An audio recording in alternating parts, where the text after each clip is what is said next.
Okay, this is a short list. Is that a rip on me? Is that a joke?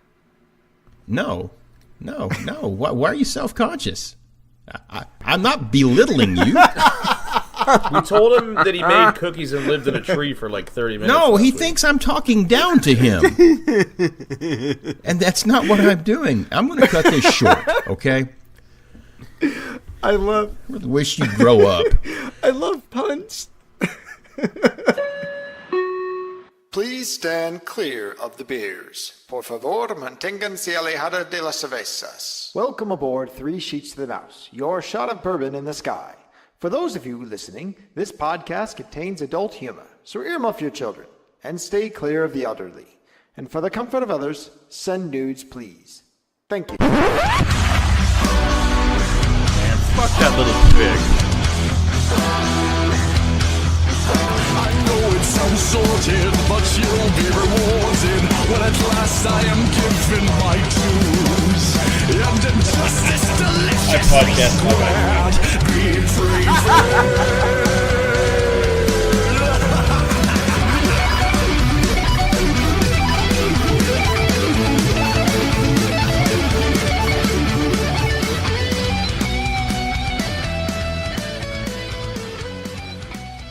Hello, everybody, and welcome to episode 52 of 3 Sheets to the Mouse. We're 5 average guys with a love for all things Disney. And joining me on this week's show are 4 guys who do the extra stuff for free. Adam. I don't do anything for free. Trenton. Ooh. Mikey. I normally have to pay extra for the extra. And Tim. I'm totally extra.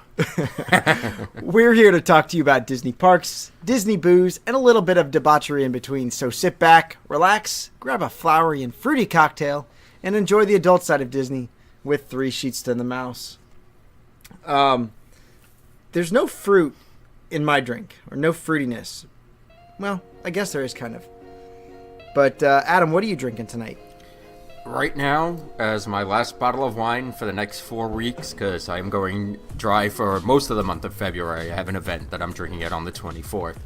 But I am drinking Obsidian, which is one of my favorite reds.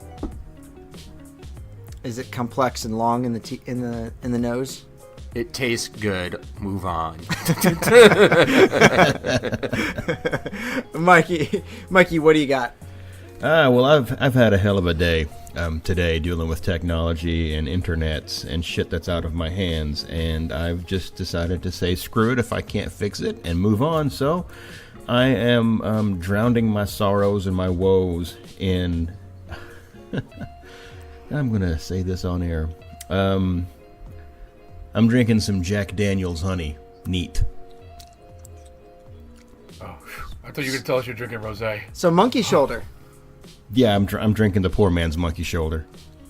It's I could tell you a lot about it, but I'll just say it's far too sweet. It's an alcoholic cavity. Every time I take a drink of this, I just it's right there in my ear is Wilford Brimley, diabetes. I was just gonna say that. Ruined my joke. I ruined your. It was. Oh, that's a large pour of Evan Williams honey. This is Jack Daniels, not Evan Williams. Tim, people can't see this on the podcast because it's radio, but Tim has been laid, and I have. Tim, what are you talking about? My favorite bar tonight. What are you drinking tonight? I have the same thing. Adam has the Obsidian Ridge Cabernet. I think it's a 2015. Nice. Right? The 15s have been really good. Yeah, the 14 was shit. Yeah, that's the earthquake year. Yeah. It tastes like rubber, the 14s, but we went back to it for the 2015s, and it's actually pretty good. Not as good as the 13s, but it's good. 15 or 14, better. California had that really bad drought, or like the end of 13 had a really bad drought, and it really affected the crop for the 14 bottlings. Oh, and everything caught on fire? Sounds like this year. No, it wasn't that they had a big fire. It was just there wasn't a lot of rain in the valley, and the grapes weren't as they just weren't as well nourished. They weren't as moist. They weren't as moist. The rain did not moist. come down. They weren't as well nourished as normally, and so that the 14s do have this like, the best way I can describe it is like, you know when you're driving along and you have that like asphalt, like when they're doing road work and you have that like It's a rubber smell. Yeah, It's a rubber. I like that smell. Yeah, but you don't want to drink it. Strange. yeah. You don't want to drink it. No. Especially in It's wine. it's like what my Grangestone Isla smells and tastes like. It's awful. It's like straight up tar, burnt tar. It's not good. I've considered pouring it out. It's that bad. You can't even mix it with anything. Sauvignon. I tried mixing it with Coke. It was so bad, so bad. Trent, what are you drinking tonight? I'm right now. I just have some sweet tea because I'm not feeling awesome. But I'm probably gonna switch to Monkey Shoulder here in a second when I feel better. Once we get rolling. But not poor man's Monkey Shoulder. No, actual Monkey Shoulder. No, I got it. A pretty sweet deal this week on I was doing some work at a building a shopping center. There's a liquor store, and the guy gave me an awesome. Mine's deal got a some label Monkey on it. Shoulder,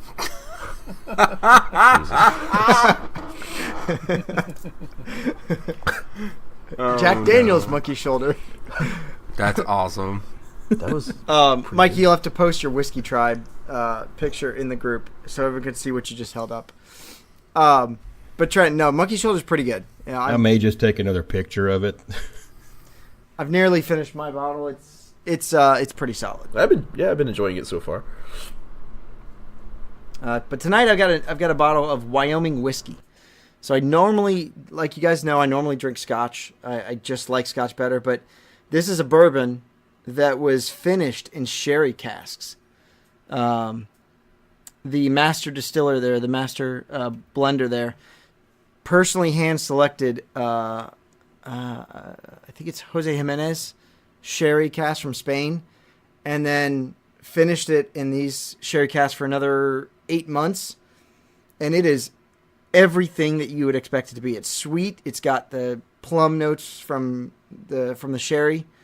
It's really fucking good. And there's no burn like bourbons usually have. There's no like harsh notes to it. Super smooth. That could be a problem. Stand by to dive. Diving stations. Dive. Dive. Take her down easy. Aye, aye. It's time for bar review. We haven't done this in a while, so we're gonna go back and we're gonna go back to school. We're gonna go to bar review, and one that you've heard us talk about. Oh, let's see. This is episode 52. We've probably talked about it on 49 of the episodes. Probably as many episodes that we end up talking about Star Wars on. So 49 episodes. 49 episodes later, we are finally going to bar review Trader Sam's. Now, who has been to Trader Sam's? Everybody but you, Scott. That's right. Wait, Even what? me, and I haven't been anywhere. You know what? I pride myself on having been to a lot of the Disney bars. Trader Sam's is not one of them. Now, my explanation is, since it's been opened up, Ethan's been born, we've never had a chance to go while we've had babysitting or go as adults, so it's a little difficult to get into. Yeah, blame it on your kid. That's will. real nice. So how do you go to the other lounges then? Well, the other lounges, like in parks, we'll sit down, we'll have a drink, and Ethan will chill out with us. But You kids can aren't. do that. No, before 8 p.m. you can. Before 8 p.m., kids are allowed in. 4 to 8 Well- kids are allowed in there. Well, then in our next trip, then we might have to take a stop over there for lunch. This sounds like farting and blaming it on the dog. You know it's your fault, but you just... Well, it is my fault, and mainly because the one night we were going to go to Trader Sam's. So this was back for Ethan's first birthday.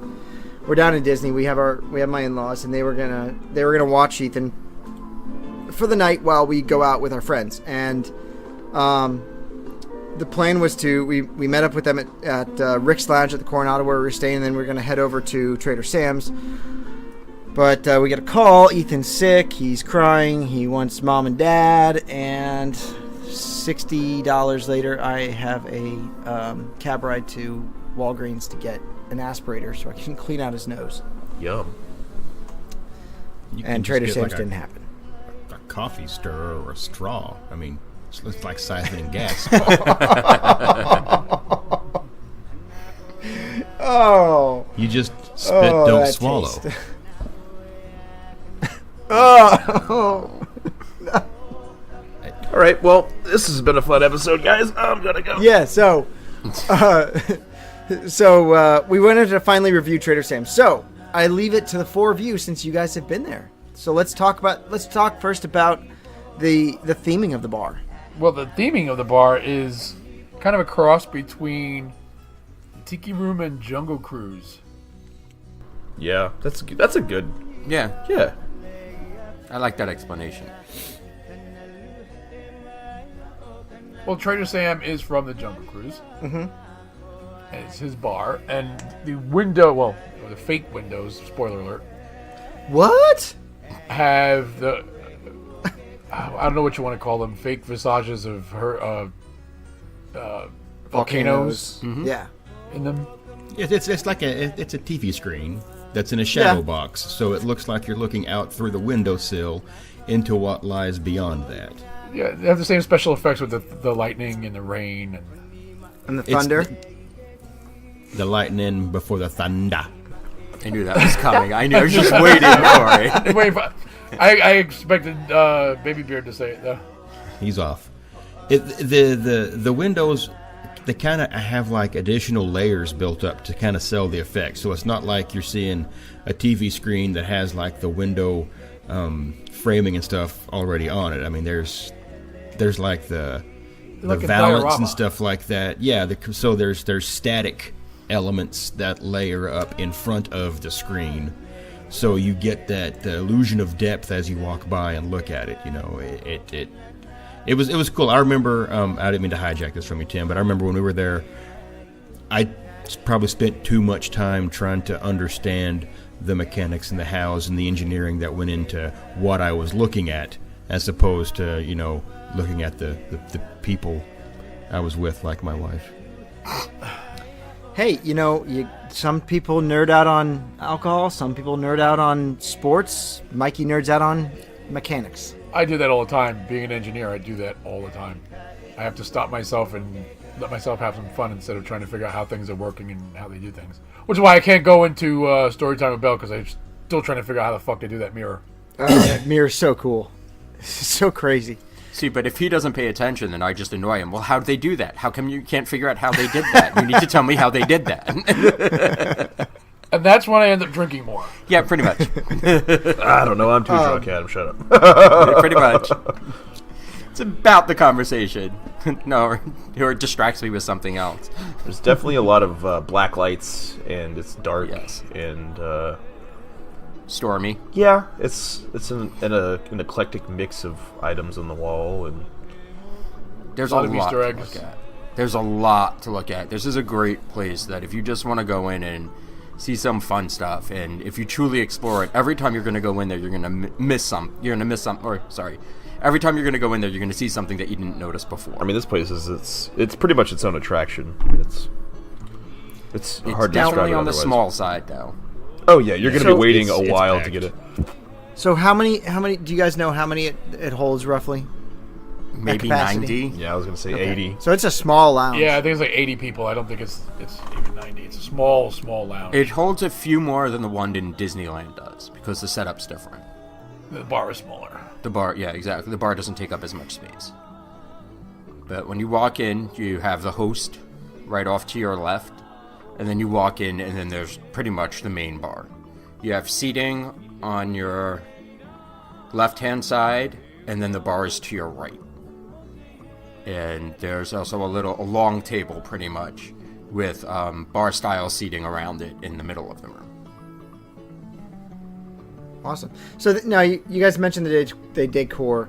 There's a lot of eclectic items. They're from 20,000 Leagues, They're from everything.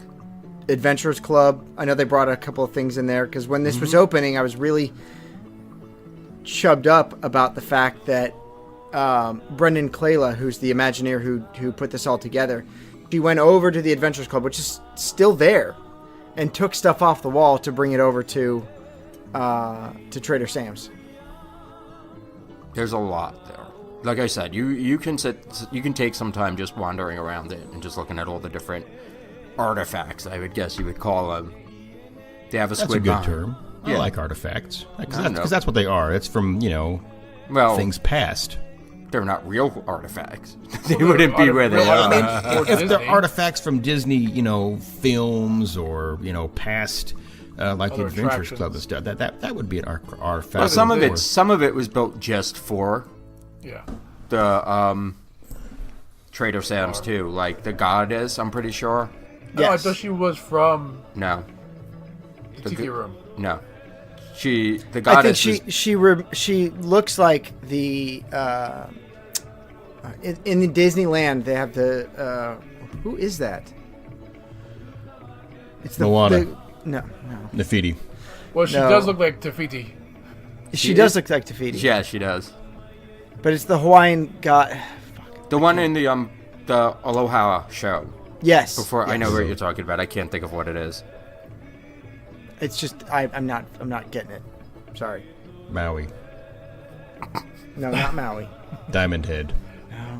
Maui is in the Polynesian lobby. Honolulu. Lilu. Pele. Yes. He's a soccer player. Pele, not the soccer player, but Pele, the goddess of fire. My bad. And that's why she comes alive when you order the Oa. Yeah. Yes. So if you go to Disneyland, before the Tiki Room, they have a pre-show where all of the Hawaiian gods and goddesses are introduced, and it's really cool. How cool is it? Really cool. So cool.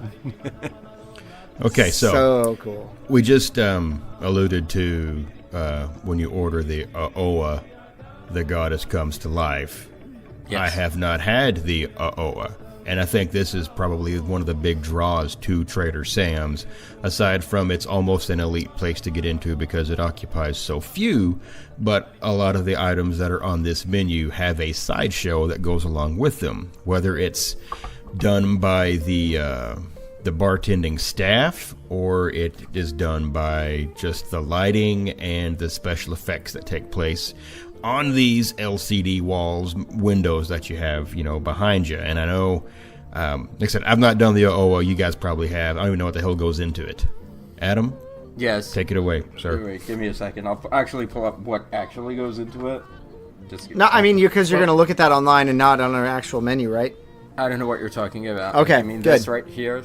Nope, no, I'm done. I don't know how you would have Allegedly. procured that. Allegedly. So yeah, let's talk about the drink menu. All right. So if we were starting with the Oa, it's a pretty much, I guess it's a two-person drink. It's a decent size, like almost like a Scorpion Bowl kind of situation going on. It's big. It has dark rum, Bacardi Superior rum, orange, passion fruit, guava, pineapple, and grapefruit juice. Mikey's favorite. What is it? Tequila? No, this is the one with the F. Oh, Frenulum? yeah. Frenulum. Frenulum. Cinnamon fresh lime juice. And it is actually states that it's recommended for two. And I'm not going to lie, that sounds amazing.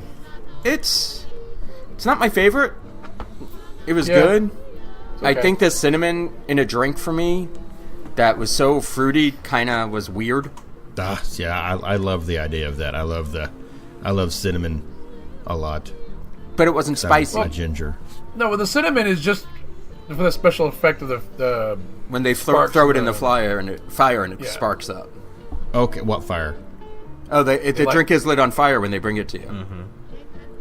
Oh. Mikey. And then you sprinkle the cinnamon in the fire and it shoots sparks. And Mikey, like putting coffee creamer over an open flame. Yes. Mikey is now rocking in his chair that he didn't get this drink. I don't think there was a drink that we did not get last trip. And funny enough, I found my credit card receipt from that night and almost had a heart attack again.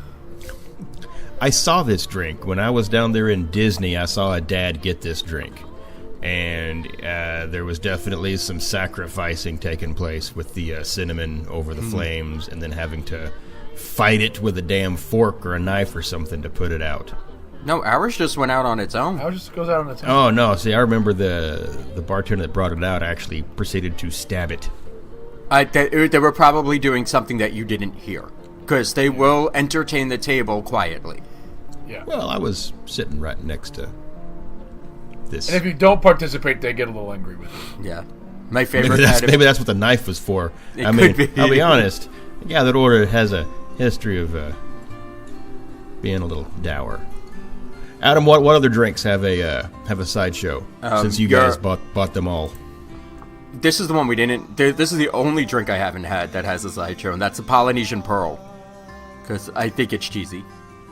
That's the I one just want a inside black that they pearl. go into the clam and they pull out the clam. Shelly. Yeah, it's the exact Shelly. same thing at. This is the drink that they have both at California and Disney World, and there's a rumor that you can get a black pearl. I have yet to see it, so if anybody has seen it, please let me know.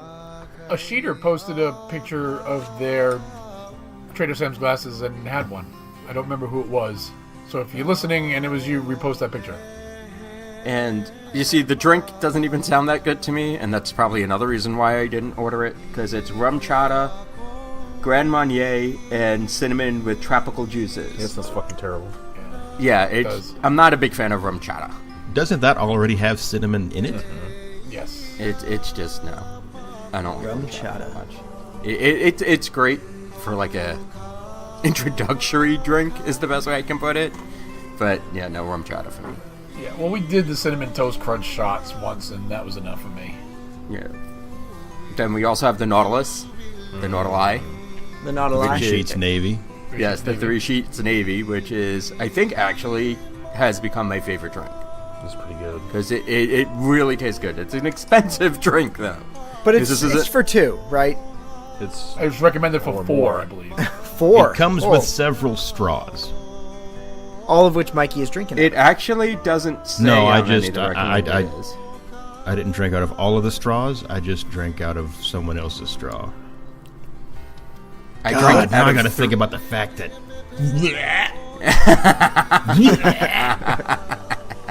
Backwash, Mikey, backwash. Well, hell, it was myself, Adam, Trenton, Uncle Tim. Terry. I don't think Terry had any. I don't think Terry is drinking at that point. He might not have been. Michael Bass. All of us drinking out of Michael he had his Bass. own. Michael Bass ordered his own. Stephanie. Yeah. Did she drink? A little bit. We had 2 between a lot of us, and we finished them in Too no fast. time flat. and you last took drink the of the night for that bar. Was took it? the ships home with you, right? Yeah. Oh, yes, Yeah. they're on the Oh, yeah. counter. But yeah, That is a was- really So- cool looking. So what goes into the Nautilus?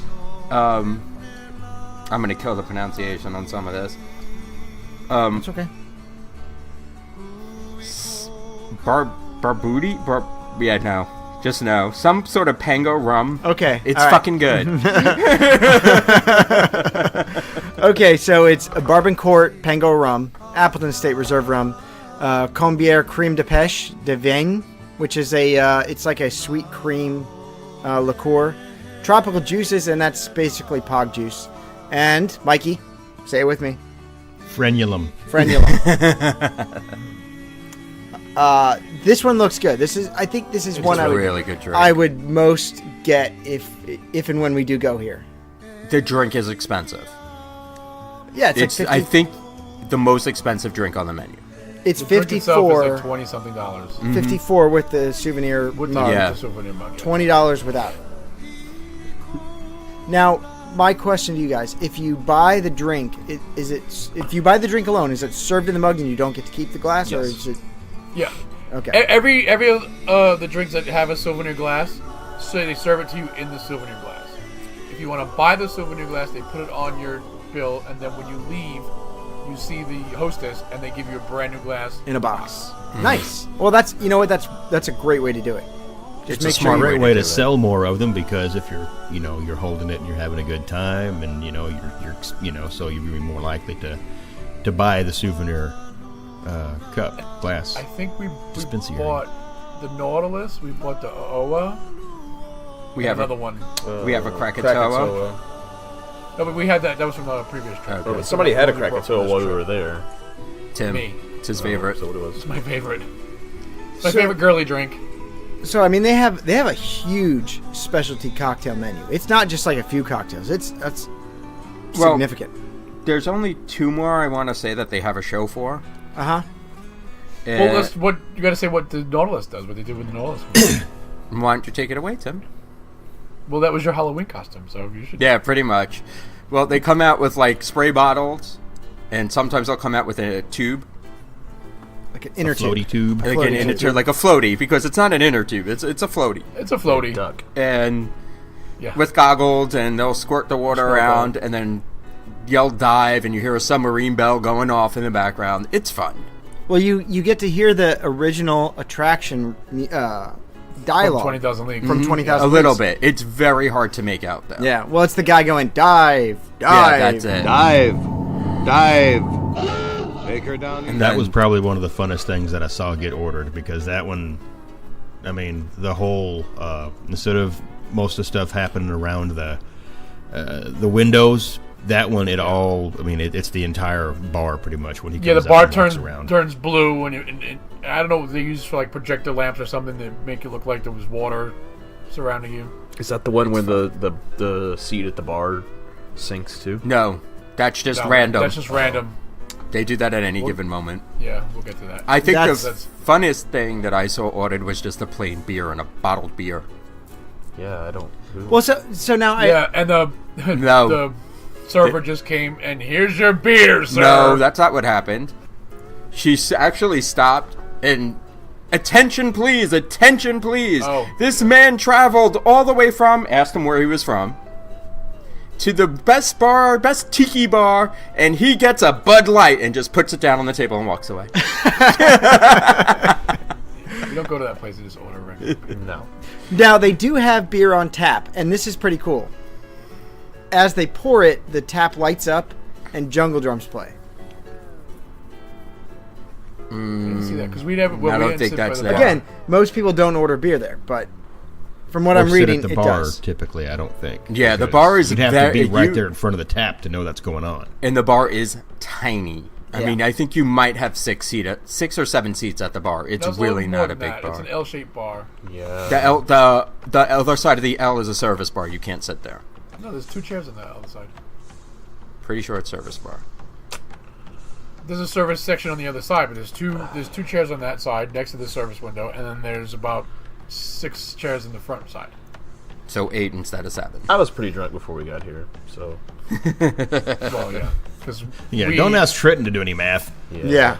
That was after we went to Tamu Tamu, and then we were on the Tiki Terrace for a little while, Tambu Tambu in the waiting Tiki for our Terrace. buzzer to go off. So how long did you guys have to wait to get in? I don't remember. It wasn't that long because we ordered around the drinks, and we were just drinking that round, and the buzzer went off. I know I ordered the rum flight, and I still had it because they had to pour it into other cups so I can go inside with it. That's cute. I will say that their buzzers will reach the Tambu Lounge upstairs. Oh, yeah. Yes, Yeah. So, but I we mean, just came from the Tambu Lounge. okay. So we're actually making our way down. So the outside bar serves the exact same drinks as the inside bar does. Okay. Well, before I forget, the other 2 drinks that do have something happening while the when you order them is the Krakatoa Punch, which is Tim's favorite, You get a glow cube. and the Hippopotami Tai. Which is the best name 2 shots of rum. of the drink, I think. The Hippopotami Tai. I felt like somebody had that while we were there, didn't they? I did because I like them. Yeah. Now, there are a number of other drinks that are not special those effects. Well, those 2 have special effects. Right, but there's a lot of other drinks on there that, Yes. that don't have any special effects. Well, I'm hungry, damn it. All right, so, I don't want sushi. man, The funniest thing was we first saw this in Disneyland. They have a drink called a Dark and Stormy, and they serve it to you, the little umbrella and shit. But you can order it at a category 5, and they add 151. And when they bring you the drink, They set it down, and then they take the umbrella and then just rip it. Like it went to a Category 5 Because it's hurricane. windblown. Yes. Yeah. So Yes. let's say I just finished the Lapu Lapu challenge at the Tambu Lounge, and I knew that I was going to be heading down to the to Trader Sam's, but I wanted to, have a bite to eat so I didn't vomit. Aww. What do they got down there? Do I still have the food menu in here? We tried all of it. We ordered all of it. That's why your damn bill looked like a Costco receipt.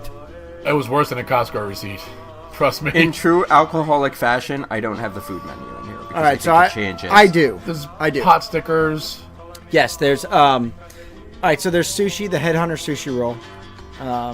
Doesn't say what's in it. So I'm assuming it's going to be like a California roll. No, it's not basic at all. No? No. It would be. You get a They would food call it menu. a California roll. I think it changes. You see, that's the problem with this menu. In a lot of the problems with some of the specialty bars is that the menu will change and update pretty frequently, depending on what they can get. But it's not a California roll. I had the sushi there. And no, it wasn't a California roll. Else I wouldn't have ordered it because it's too expensive for a California roll. So you talk about sushi, that makes me terrified because I'm going to assume that they don't have a kitchen. Yeah, they do. Yeah, the They're- Pineapple and I kitchen. Yeah, Pineapple and I. they're hooked Okay. onto the Captain Cooks. They keep it. I know they have a pot stickers. Yes. Pot stickers. They have some sausage. Okay, so they don't say exactly what it is, but I love eating some little sausage, man. So like little weenies in a blanket with sausage. Yes. yeah, so they're Beer, mustard. corn battered Portuguese sausages with curry ketchup. Yeah, we had Yes. that. Pan fried Yes, dumplings with soy sesame dipping sauce. We had Yes. that. Kahlua pork tacos with cabbage and pickled vegetables. That I sounds had that. amazing. We ordered that too. Roasted chicken and pork pate banh mi sliders. So it's like in don't a think we ordered it's that. like in a banh mi bun, like a bao bun. I don't think we ordered that. I don't think we ordered that. I don't. Salmon oshizushi. I had that, but not a trip before. Okay. And then chicken lettuce cups with hoisin ginger sauce. We had that. Nope. Yes, But- that was really good But too. the one thing on this menu that I would absolutely need to try is the Hawaiian poke with sriracha aioli. That looks amazing. Sounds amazing. They ain't got any little sliders? Yeah. yeah, that, Roasted chicken and pork pate sliders. Pate. No. Man, fuck this bar. Listen, I think you'd like those sausage, the corn battered Yeah, sausage. those I are love them. really They're good. delicious. Yeah, it sounds like The a pots corn are- dog. But, I mean, they got no damn chicken wings. no. What, I chicken think wings the go down menu to the way. changes. I don't want to Fried say pickles? it's a static menu. So Because I- they do have like in the menu itself, they have like inserts where they could just change out the paper. So I want to say they do change out the menu. So I'm looking at the roasted chicken and pork pate banh mi sliders. It's basically like a Portuguese roll. So if you guys know what a Portuguese roll is, I don't. it's like a small, like white bread kind of roll that's elongated. They split it open and they put roasted chicken, and it says pork pate, but it just basically looks like sausage. Not gonna lie. Probably ground sausage. Yeah, it's like sliced pork sausage. How's it a pate if it's sliced? I think. It's not adding up. Is I they don't- not? I don't You know know, what? man. Avoid their pate is what Probably. I'm going to say, because it doesn't sound right. If I can't go in there, The and pork what about- tacos. What about some peanuts? Can I walk in there and grab some peanuts while I'm there? A little peanut. No peanuts. A little peanut. I want to say I had fish tacos there too. Probably. They might have fish tacos, but right now they have pork tacos. Sounds like they have good food there. It was all very good. Yeah, I wasn't disappointed by anything we ordered. I was pretty No, drunk, it was, but I wasn't disappointed by wasted. anything. Now everything there ranges from $15 for the Headhunter sushi roll to $9 for the dumplings and the corn dog nuggets. So not terribly expensive for some bites. I mean, there are small plates. Yes. You're not gonna fill up on this. No, you're getting 3 tacos. So you need to have like Yeah, we probably ordered doubles of everything. you need to have like 3 or 4 things for 2 people. Yeah, that's true, because you guys ordered food, then we ordered food, then you ordered more food, then we ordered more food. Mm-hmm.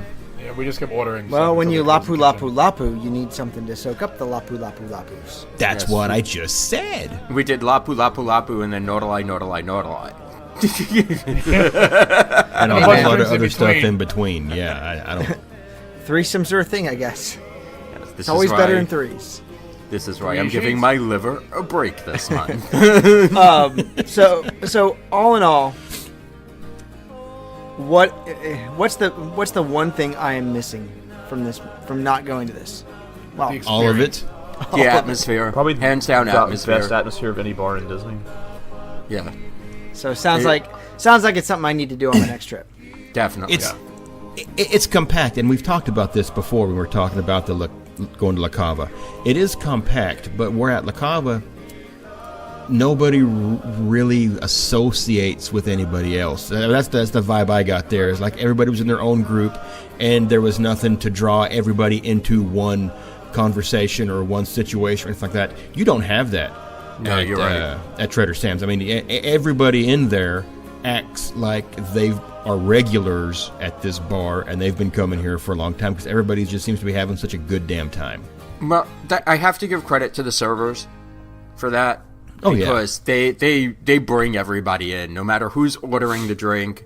I remember somebody ordered the Nautilus, and we got yelled at if we didn't swim. She wasn't serving us anymore, so we started swimming. Just if you don't swim, we're cutting you off. One of the coolest things, I mean, like you said, you get into conversations with almost everybody. And part of that has to do with the way the seating is and how crowded it gets. So people are just going to find the nearest empty chair. So you'll end up sitting with strangers. And one visit to the bar that we did, Adam and I went, and we sat down, and there was a couch on the opposite side of where we were sitting, and then a woman and her daughter sat down on the opposite side. And they were from Tennessee, I think, and her son was in the college program. And they just came down for the weekend to visit him, and they're waiting for him to end work. So they wanted to hang out in Trader Sam's. And we had a good 2 or 3 hour conversation with him. We hung out with him for a while.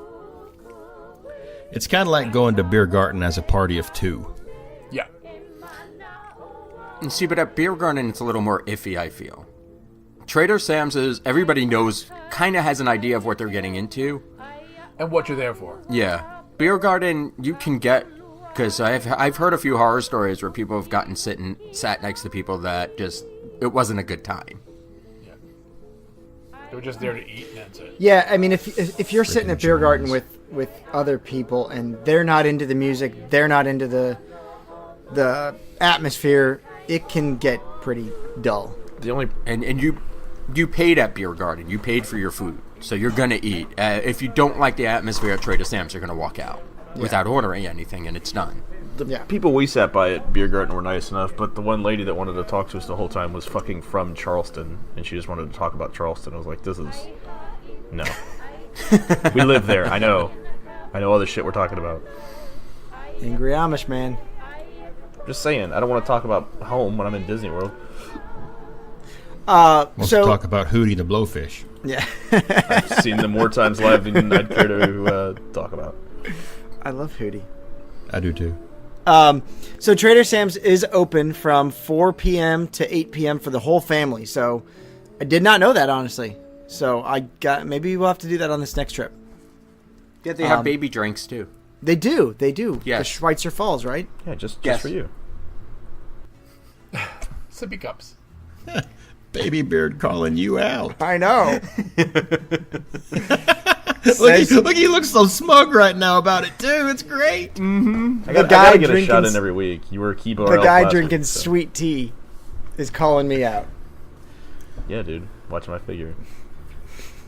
That's why he's drinking With all sweet the tea. sugar in this fucking tea. I was just gonna say. Is it Arizona sweet tea? It's not. No, it's that leaf stuff, isn't it? Nope. It's No. Food Line brand. Oh, we don't have those No. here. So No, we don't have it here either. You don't make your own? Just If I'm gonna drink it normally, I would. I bought this is from making the John Daly's for Stephanie the other day. After 8 p.m., it closes to 20 and under, and it's open till 12:30 on most weeknights, and then 1 a.m. on Friday and Saturday. So, awesome bar. I'm excited to check it out, guys. I'll have to report back when I do. Please get the chair that you sink in. The Adventurers Club chair. He's gotten that chair multiple times. Almost every time we go and sit at the bar, Tim gets that chair. First time it happened to me, I had no idea. When that happens, does the staff acknowledge it? Nope. Okay. They actually don't. They play it off like they don't know what you're talking about. So like you're drunk or you're dumb. So back in the days of the Adventurers Club, they had the same chair at the bar in the main salon.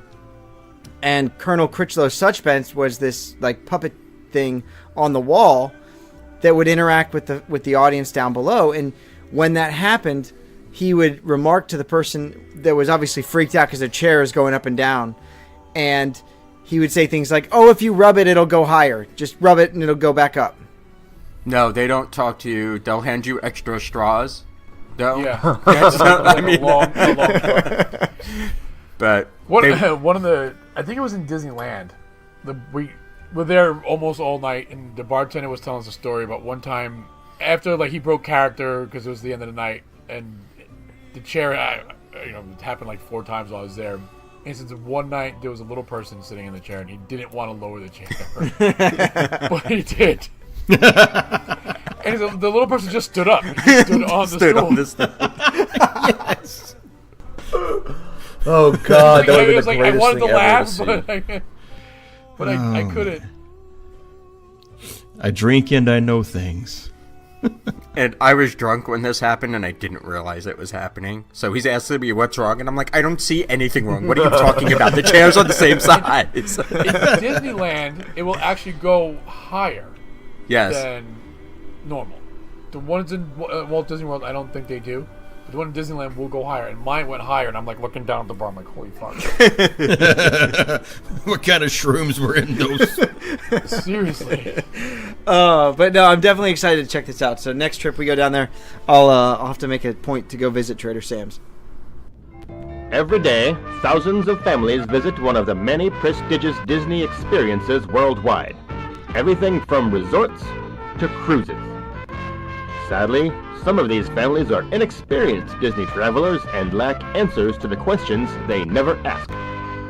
The following educational presentation is only a single part of a larger series produced by Three Sheets Media Group. We thank you for your time and now present Disney for Dummies.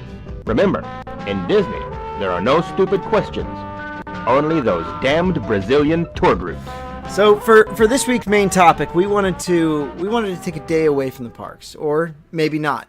It was all of those things that you can do that are extra, that are not normally included in your day. Those things you don't normally get to do because they're add-ons, they're additional items, just to make your Disney experience just a little bit better.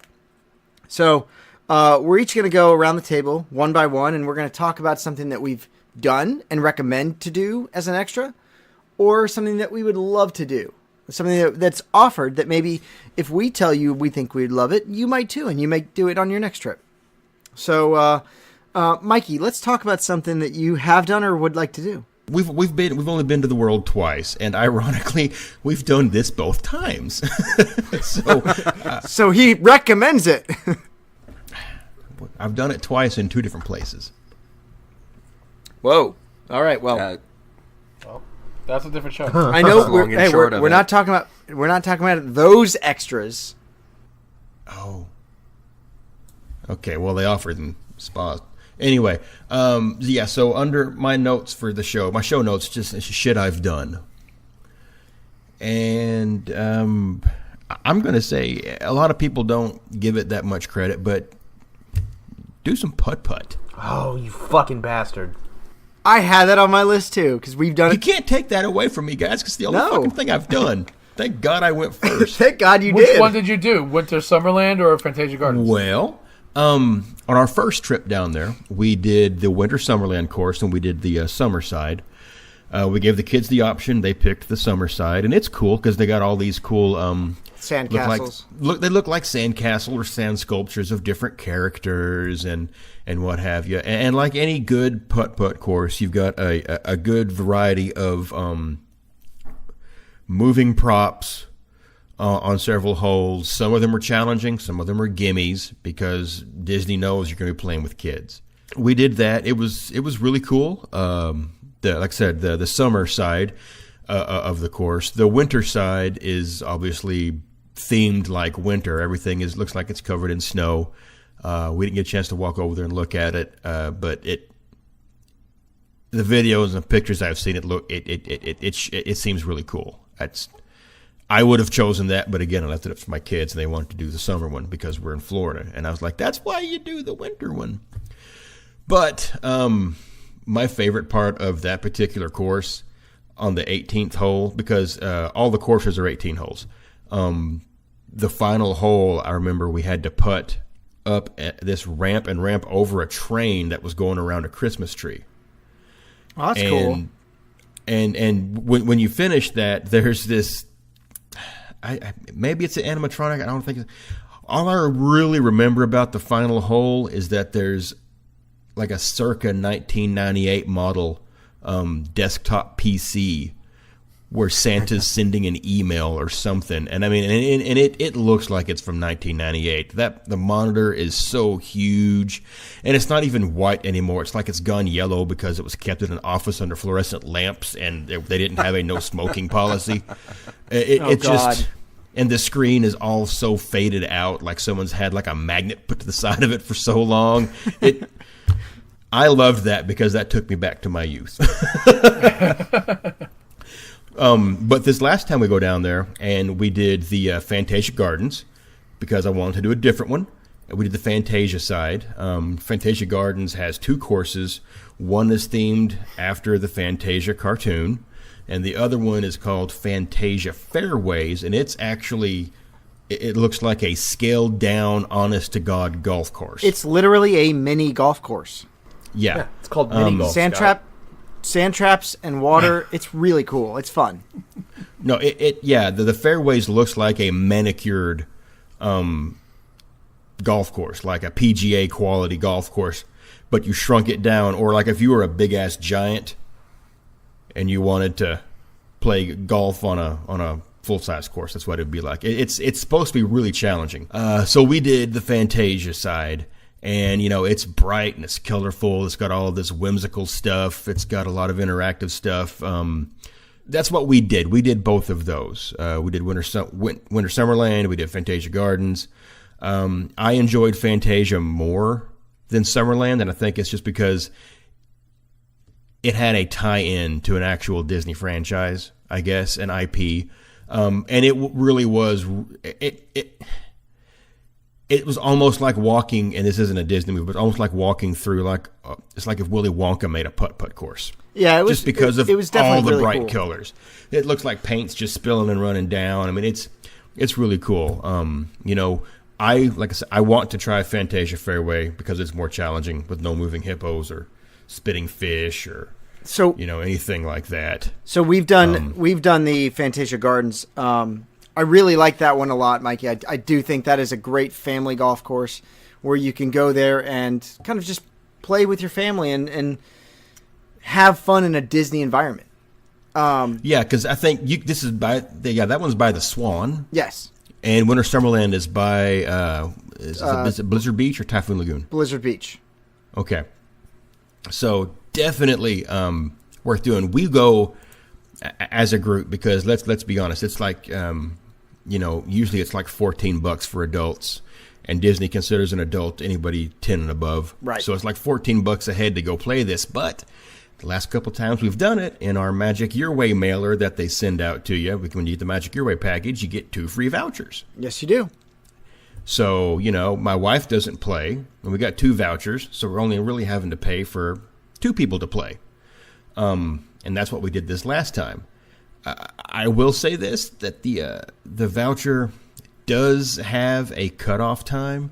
You got to be there by 4, which we normally do this on like arrival day.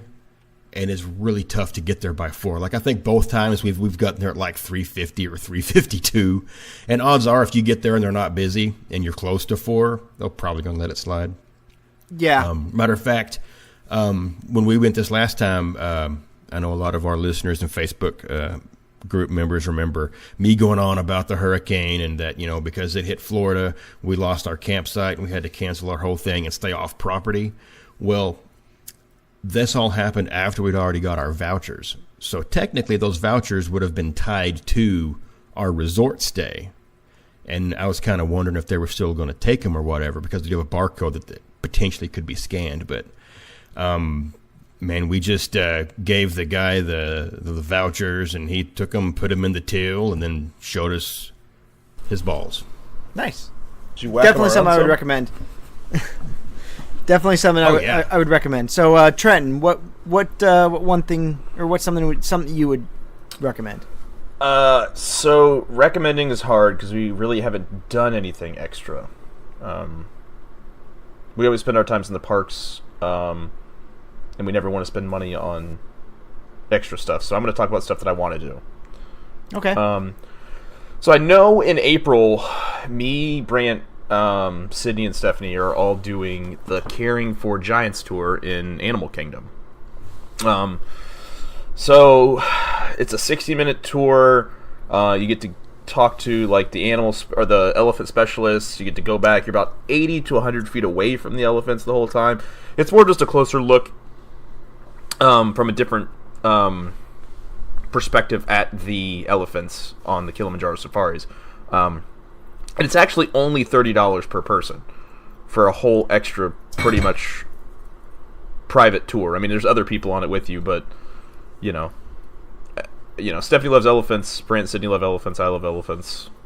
So that seemed like a cool thing to do that we're going to do in April. So $30, where do you pick this up at? We booked online, but there's actually a little booth right outside the safaris going towards the safari, right past the Dawa bar, that you can just walk up to, and if they have an opening, it runs every 30 minutes from 9:30 to 1. So, if you're running 2 different groups and, kind of just back to back in it, from the pictures I've seen, you get pretty close. I mean, it's pretty incredible looking. The elephants are always everyone's favorite, and they're sometimes in the back of the enclosure, and this is what you really get to see is the back of the enclosure, pretty much. Nice. That's something I would definitely want to do. Yeah, I mean, for $30. Yeah, It's and very reasonably priced. It really is. Yeah, it's not bad at all. And that's kind of like other tours. They do have that where it's not going to take you too much time, and it's not going to cost you too much money. Yeah, I mean, 60 minutes. You don't feel like you're wasted a big chunk of your day on something, but you're still going to have fun for that hour that you're there. And something is, as we who go to Disney more and more can choose to do to kind of like break up the monotony of just going on rides and going park to park to park. Yeah, I mean, everyone loves the safaris, so this is just another little view on it, I would say. So, Adam, let's hear from you. What's something you would recommend? Well, we're going to go to something I've had done, and that's the cake decorating experience at Emirates, which was $149 for 2 people. So it sounds like a lot. It's really not as bad for what you get, because it's a full cake decorating experience. You actually get to decorate one of the dome Mickeys. And if it's around holiday season, and depending on the day you choose, you actually will get to decorate a holiday Mickey, which is pretty cool. You get to take the cake with you. You also get some mimosas and sparkling wine, I think they had. It was mimosas and Bellinis. Yes, Bellinis. Oh, nice. Yes. Coffee. Not too much to eat, even though it's around breakfast time, but they will give you, they give us a sample of the frozen hot chocolate as well. So, I mean, it's just a really fun experience to do. It was one of the better experience, even though I had borderline shaking alcohol withdrawal symptoms the day we went. Thank you, Trenton. I'm blaming him for that. Because after I were hanging out with Trenton at all the bars and back in our room. And that cake alone is like a $40 or $50 cake, too, isn't it? I thought the cake was like... I want to say it's $65. It's expensive. Just for the cake alone. It's a super expensive cake. It's a super rich cake. And if it's just 2 people, it's a lot to eat So if you are planning on doing it, I would suggest doing it earlier on in your trip and then just going back and like snacking on it. I had it for breakfast one morning. There's Rice Krispie. Talk about diabetes. There's Rice Krispie things in it. I like it. Adam, that's right. You're a fucking adult. You can have whatever you want for breakfast. Right. Fuck that. Yeah, we had that and some of that beer. Yeah, pretty much. Well, then we're really having whatever we want for breakfast. Cake and Percy. What was that name of the beer? Percy the Passive Aggressive Pineapple. Yes, beer. It's a really good cake. It's a pretty dense cake and it's pretty heavy. You can leave it there if you're off to doing other things and pick it up as long as you get there that same day. So it was a really, really cool experience. It's something that I would definitely do again. And for the price, you really can't beat it. Awesome. Tim, what about you? I'm also going to go with something we've done before, and that is the Illuminations Fireworks Cruise. We've talked about it before. This is well worth the price. I think it was like $200 for the boat, and it holds 10 people. So that's not that bad if you get 10 people. No, it's really not. Person. And you get snacks. You get water, soda, chips, cookies. And they bring you right to that little channel by France. Literally, you're closer than the dessert party platform or whatever, terrace or whatever you want to call it, and that's more money. Yeah, they park the boats like just outside the French and UK pavilion, like right under the bridge. Yeah, yeah. The best part was the night we did it was very windy, and the supervisor for the boats wanted all the boats to move back behind the bridge, and all the boat captains told him, no, we're not doing that. These people paid money to see the fireworks this close. We're not doing that. So they handed us just safety glasses. Look here. Danger close. For the fallout. Well, you see, the funny thing is, though, you're really not that far extending. Like, the actual dessert party is a little bit further out, and you don't get those protective glasses for that. No. So, I mean, we had some shrapnel in the boat. Yes. We literally had to die from the fireworks on our skin. We got off the boat, we thought we were bleeding. It's just like red dye all over our arms, all over our faces. That's what happens when you're that close. That's great. But That's it's well worth it. I'm definitely going to do that again. That's awesome. I've done a number of extra things throughout Disney because we have gone a lot over the past 10 years. So one of the things I almost always do, and it's me because I love to play golf. And it's that Disney has 4 world-class golf courses. They have 4 amazing golf courses. Lake Buena Vista, Magnolia, Palm, and Oak Trail. Now, the Magnolia, Palm, and Lake Buena Vista have all hosted PGA Tour events. So, I mean, you're getting world-class golf courses run by Arnold Palmer Golf Company. And they're not that expensive. I mean, they're really, I think a morning round in the middle of the high season, which is pretty much October through April, is about $165 a round. Now, you go around Orlando for the top golf courses, Orange County National, Waldorf, Four Seasons, you're going to pay less than any of those places. So with Disney, there are rental clubs. They have Callaway rental clubs, premium rental clubs, and shoes that you can rent for a small fee. It's not really that much. Well, you ship yours, though. I ship mine down there because, look, I am a serious golfer. I'm a 3 handicap. I like to have my own sticks. I'm sorry. But if say it was on a short trip and I didn't have time to bring my clubs, I could rent some from Callaway, and they will make a set for you there that is suited to you. So, I swing, my driver's an extra stiff shaft. How do you swing that shaft? I swing Both ways. I swing it How hard. does it hang? Yeah. But it's also extra short because, Shit. It helps when he's putting from the rough. I'm actually going to say yes, Tim. It is. It's actually 44.5 inches, which is about an inch short of standard now. But that's for many reasons, and not being short is one of them. It's for control. Anyways, So you can grip it better. You get a tight grip on it. So I would definitely recommend going down and playing some golf. If you're staying on property, call up the concierge. They will take you to the golf course for free. They will call a shuttle, and it is absolutely free to transport you to one of the Disney golf courses. If you do ship your clubs down, you can have them shipped directly to the golf course, and they will store them for free while you're playing there. Oh, while you're playing, you have to be super careful because there's been a lot of posts now about shipping stuff to the resort. No. That they are charging now. Not that. I'm talking about you can send them to the golf course. Oh, and the golf course will store them in their club storage for free. Most golf courses all over will store them for free. Okay, you said the resort. I thought. No. If you ship them to the resort, if you take them to the resort with you, they will actually. You can actually have them transported over to the golf course and have them waiting for you. I get what you're saying now. So if you bring them to the resort, they'll move them to the golf course for you. Absolutely. They really do cater to you. And again, not that expensive. I think one of the things that we're looking at, because we're on our way, we are almost finished with our DVC process, is that Lake Buena Vista is right on the old Key West and Saratoga Springs resorts. So you can actually have it. They have a morning 9 for $35. You can get out between 6 and 7 a.m. and be the first one off there. You play the back 9. You play 9 holes, and you're back with your family before they're even up. But if you do happen to call the concierge, though, don't mention that Scott sent you, because you'll hear a pause and you'll hear, "Fuck! It's this guy again."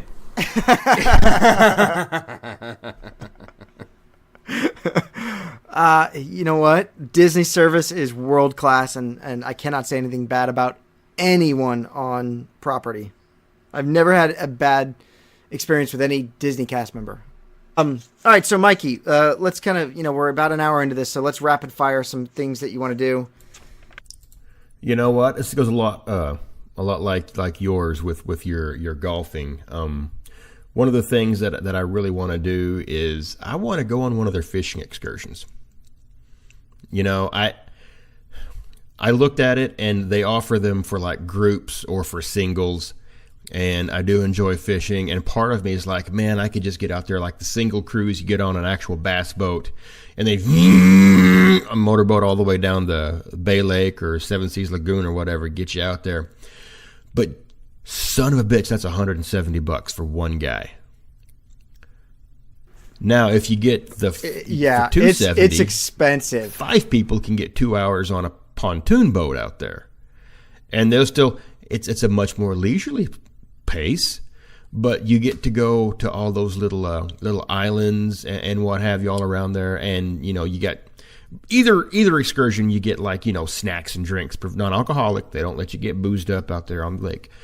But you get snacks, you get drinks provided, and all of them they will provide all of your tackle. So unlike golfing, you don't have to bring shit. The guide will scoop your fish up for you, and I'm not that kind of guy. I'll get my own fish out of the water, ma'am. Thank you. But I'm thinking for 5 people, $270, 2 hours, and everything's furnished. That's not really that bad. For 5 people, you're only looking at $60 a head. I would because I would do it. Yeah, that's not bad at all. You could look at it as a fishing excursion, or you can look at it as you're also getting a guided boat tour kind of the waterway that you're out there. I mean, you go and you look at these videos online of people that take Bay this, Lake. and the fish may not always be biting, but shit, there's always something to see, and you get all these great up close views of the herons and the cranes that are out there and all the wildlife. I'm not going to say that crocs may or may not be there, but it's definitely something that I've always wanted to do. And if I recall, sometimes there's like a discount voucher in that little Magic Your Way mailer that you get, which can help sweeten that deal. Do you know if they do DVC annual pass? I don't know. Okay. I do know that I think this is ran by the Bass Angler Sportsman Society, the BASS. You do get a 1-year subscription to the magazine if you go on one of these guided excursions. So that's $30 right off the top, man. This is $240, and you get. That was on my list as well. It was on my list as well, too, because this is definitely something I want to do. It was on my list until you told me I couldn't drink beer and fish. Yeah, you can't. Adam, come visit me. I got you covered, all right? You can drink as much as you want. I would say that the party barge cruise with the 5 people really caters more toward the fishing novice. Whereas when you have the one-on-one with a guide out there in the bass boat, they're going to take you where the lunkers are, and they don't offer live bait on the one-on-one excursion. That's live bait's only available on the barge. So you're out there, you're going to be working your jigs, you're working your soft plastics, you're going to have your spinner baits, stuff like that. Something that takes a little more than just, wee fishing. If I go, can I work my worm? You can. You can even rig it wacky. So, Mikey, the only discount that is offered is if you're already a Bass member, you get 10% off. So, no, there's no DVC AP discount for this. Damn it. Smiley let that membership expire. So, Trenton, give me something you want to do. Well, I wanted to do the Winter Summerland putt-putt, but since we've already covered that, I'm going to say I think we were talking again to Brant and Sydney recently. I think we might try to do the Behind the Scenes tour also. It's awesome. In the land. I know Tim and Adam have done it before for $20. I mean, you can't fucking beat that shit. Do you have DVC, right? No, Annual pass. They have DVC. Oh, they have DVC. You do get a discount on that tour as well. Yeah, we paid I think $16 person for it. That's like 2 drinks. Mm-hmm. It's awesome. It's a lot of 20% fun. discount. So we enjoyed it. We saw the people doing it when we rode the land last time, and I was like, that looks fucking cool as shit. Because they were getting to talk to some, the gardener and telling them all about them. Horticulturalist? Agriculturalist. Horticulturalist? Horticulturalist, yeah. Horticulturalist. Yeah, Ethan's old enough to do that this trip, so I think we're definitely gonna do that. Do you get to go to the house? No. I feel that house needs a shirt so bad. I feel like someone needs to get drunk and just say, screw the pyramid, I'm going to get out of the boat and go sit on the porch of the house. Squatters' rights, man. Squatters' rights. rights. There's your shirt. I'm sorry, Trenton. That's just, if you mention the land, the house, man, that's like, everybody wants to live in that house. The house comes up. This tour is literally just you are outside of the boat where all the stuff's growing in the land, and there's some... Well, you learn about their pest control. You learn about how they propagate all the plants. You get to feed the fish. That's awesome. All those shitty tilapia. Yeah. Yeah, but they act like fucking piranha when you throw that food in there. It's insane. They probably only eat when people feed them on that tour. So I bet. Fucking... No, they said they get fed constantly because tilapia are the hungriest and dirtiest fish. They eat and shit. That's all they do. Oh, they are so nasty. Yep. That's why they're fertilizing all them plants with their eating shit. Water poop for their hydroponics. Adam? I can't leave out my DVC events when we're talking about things. So I'm actually going to talk about the beverage tasting series that is still going on at the Top of the World Lounge. Through this series, they feature one liquor, alcohol, or they'll have a mixing event. And the one we did was a bourbon event, which was pretty freaking awesome. And it's just, they're really knowledgeable if you go to a specific liquor class. And they pair it up with food pairings. And we actually had a lot of fun. Again, give mad props to Bree, who actually hosted our bourbon tasting class. Very knowledgeable. We sat there and talked to her for a good 20 minutes after the class, just sitting there talking. And it was a lot of fun, and I would definitely do that again. I think it was about $40 or $35. I don't remember how much it was. It was $36 per person. Okay. So somewhere right in between. But no, it was definitely worth it. You get, in the bourbon class, we had 3 samplings, and we made a mule. Well, you get greeted with a drink. Yes, that's right. I forgot about that. And then when you sit down, you have your 3 samplings, and then they have 3 little appetizers to pair with each one. And then you make a drink, which was the mule.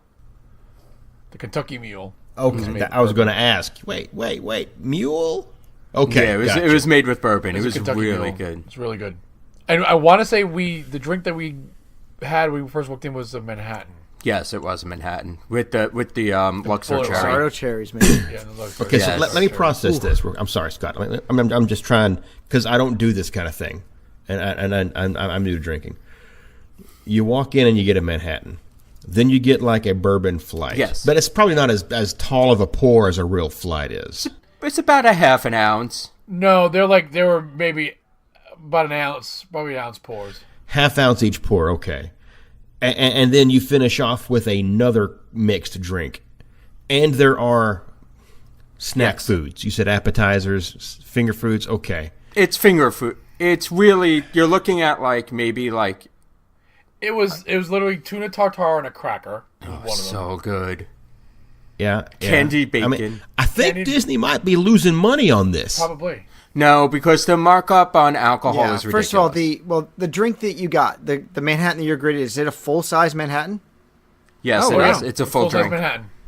God, yeah, and your mule is at full size. Yes, it is, and you make it yourself. There's your $30. Yeah, easy, right off the top. But again, you have to think about the highest markup that you're going to get on anything is usually because you got to remember that mule and the Manhattan probably cost them $1.50 per drink.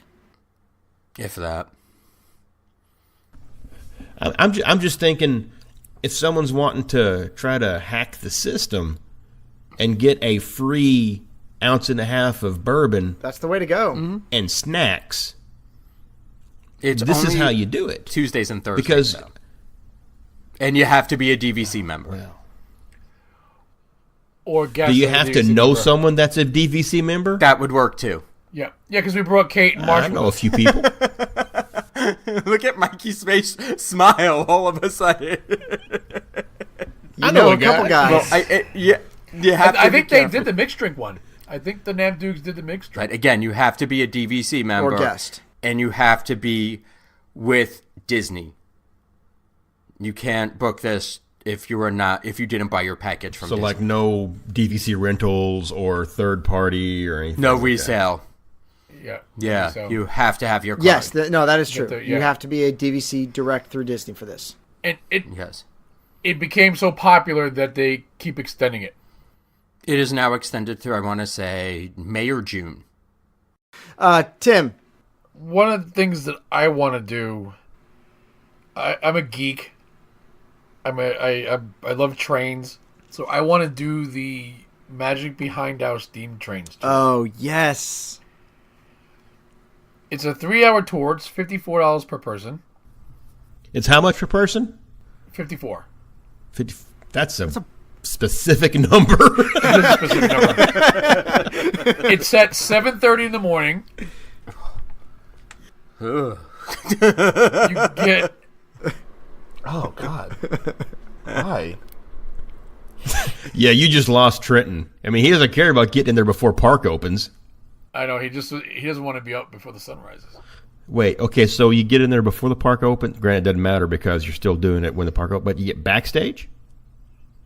Backstage access to the roundhouse where the steam engines are stored. You get to see what it takes to keep the trains in working order. You watch the Disney engineers prepare the trains for the day, and you hear about Walt Disney's lifelong passion for steam trains and how he decided to make them an integral part of the parks.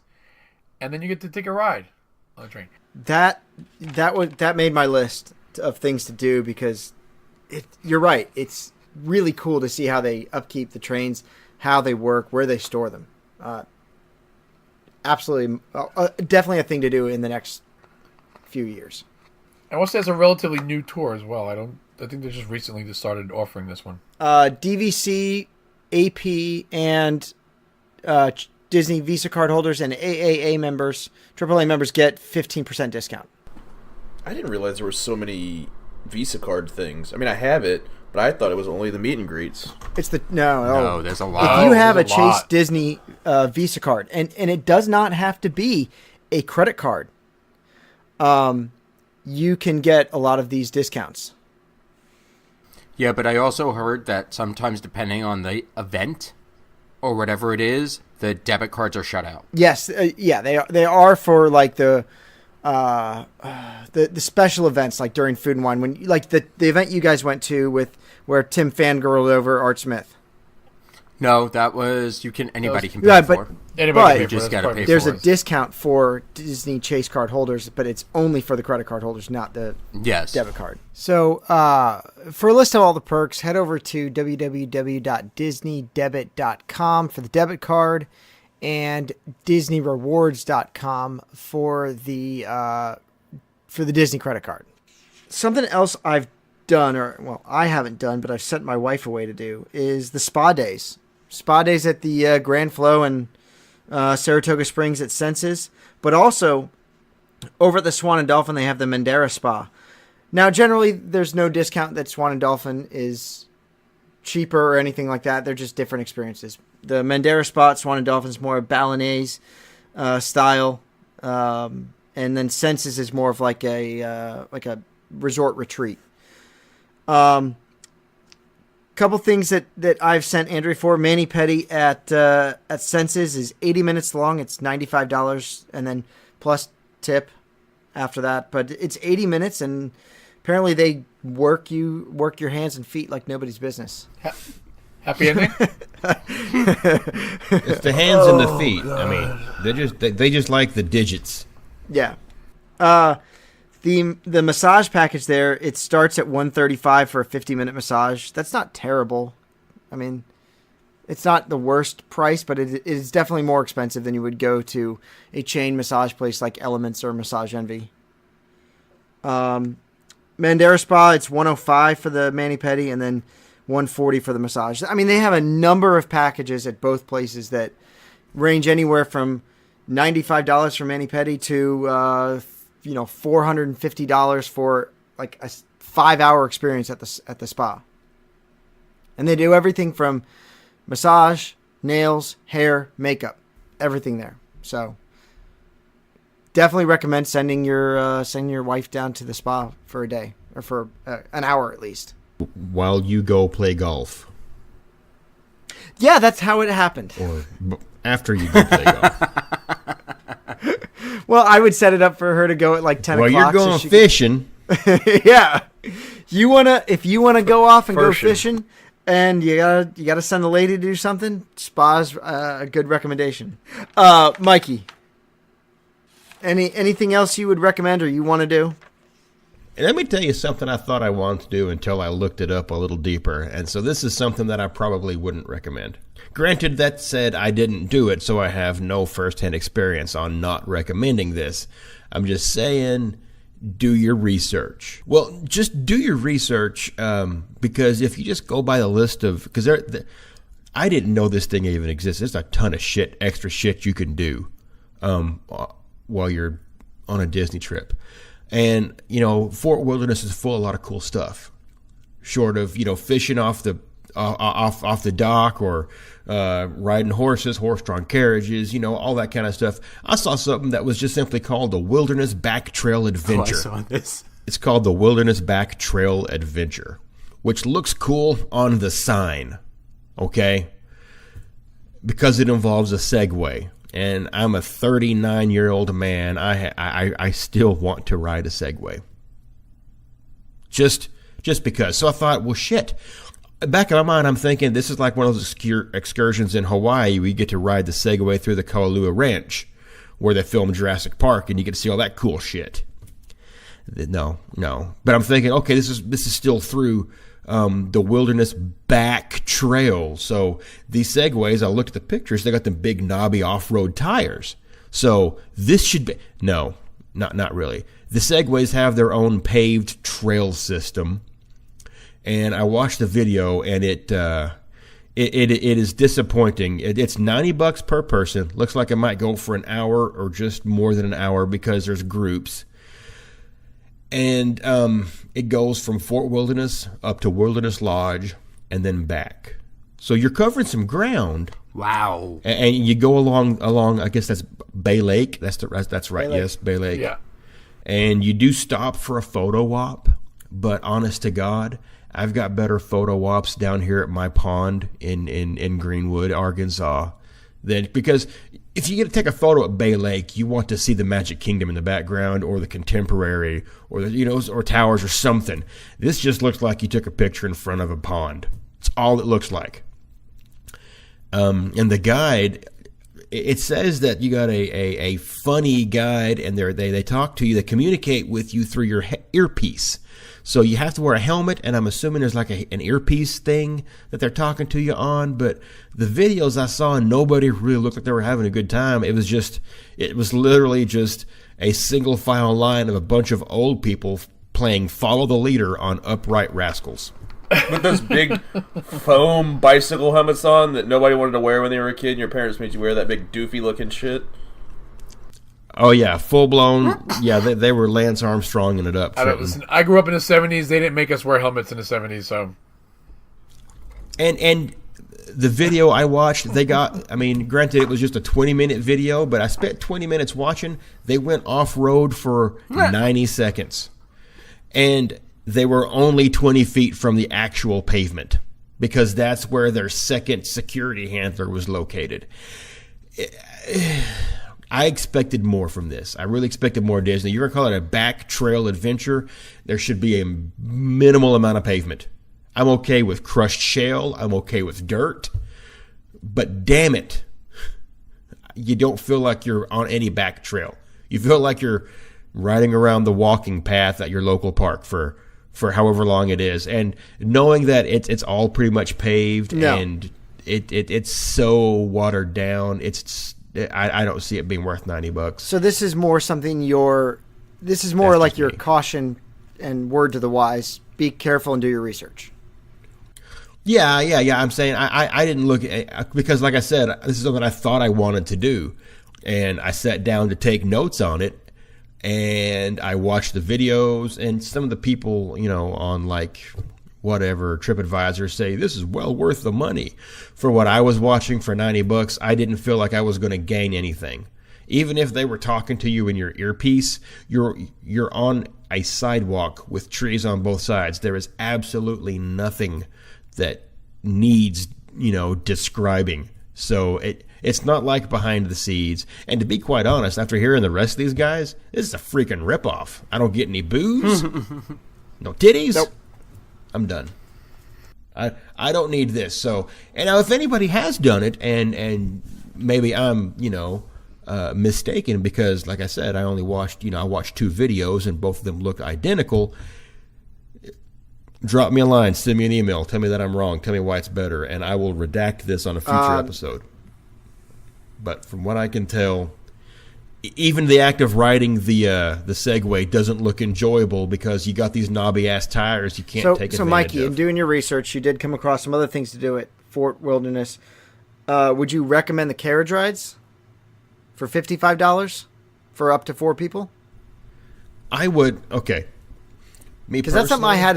That's something I had that I would want to do. I think that's a good nighttime or mid evening activity that I think would be fun to do. A carriage ride for 4 people, negative. A carriage ride is for you and your significant other. I know 4 people, you can split the money. I said up to 4 people. I know, but I just, because I typically travel with a family, the hay ride would be more my speed, because you can be a little more rambunctious. And I know they run that in the fall. No, if I had like one thing at Fort Wilderness I absolutely wanted to do, it would be on Halloween going down there and hanging out with the Headless Horseman and watching the Ichabod Crane movie there. Because that is an extra fee thing that you got to pay for, and it's not like going to the Chip and Dale Jamboree they have. That one is one I absolutely wanted to do. But they only do that literally, I think it's like one weekend of the year, I think. If you want to hear us talk about that, that's episode 37 of last year. Right around Halloween time, we talked about getting spooky at Disney World. Yep.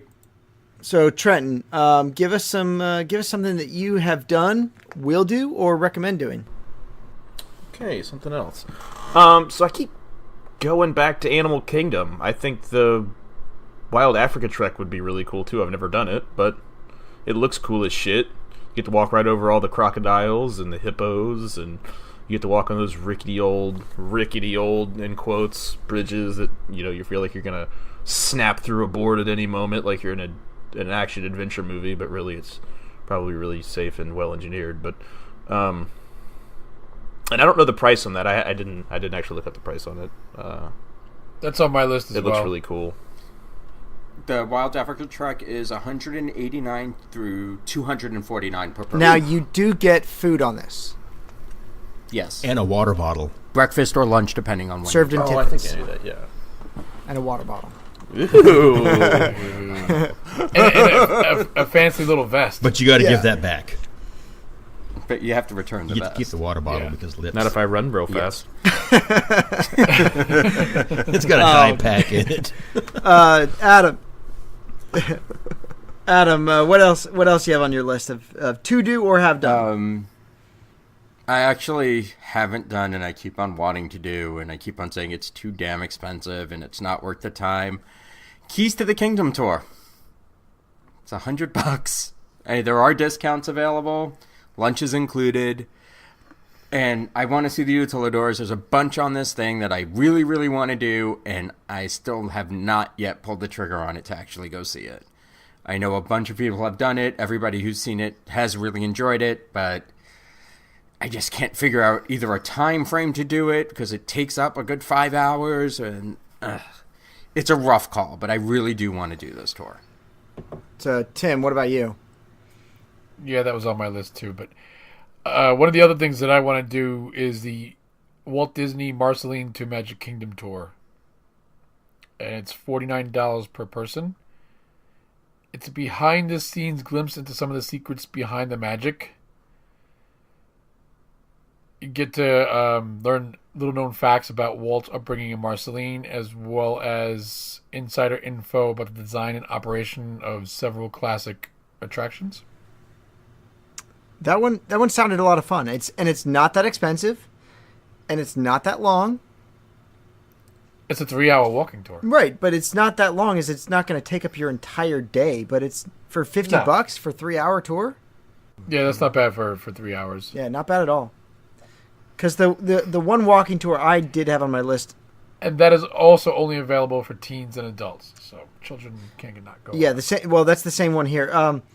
The one I had on my list was the Destinations Discovered, and this is it's $109. There is a 15% discount for AP, DVC, and Chase.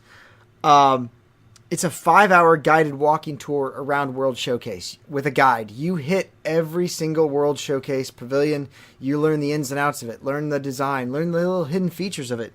And then you stop for lunch at the Rosencrown pub. So it's a lunch and a walking tour across the entire World Showcase.